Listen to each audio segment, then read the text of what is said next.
Chega de esconder o que eu sou, as marcas do passado e o que me causaram.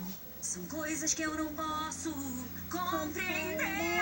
Eu fiquei firme, lutei com garra, mas vi minha vida tão devastada quando meus segredos me tiraram pessoas que eu podia confiar.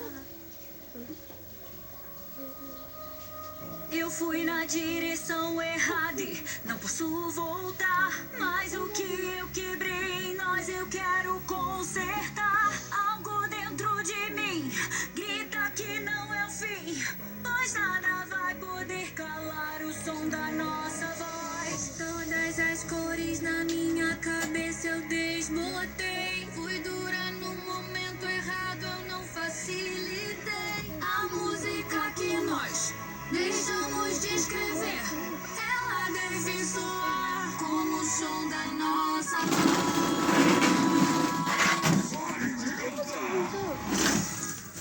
Chega de silêncio, eu sinto o cheiro do seu medo em expansão.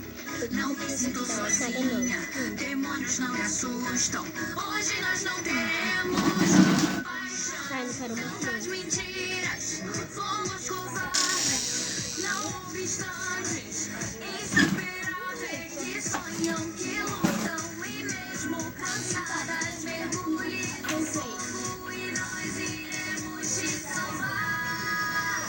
Aí ela também criar O que é ela dizer? Tem que dar aquela faz, arrasta nas cadeiras para acordar no Vovó, mas não fui eu. Eu só queria me sentar, ela não deixou.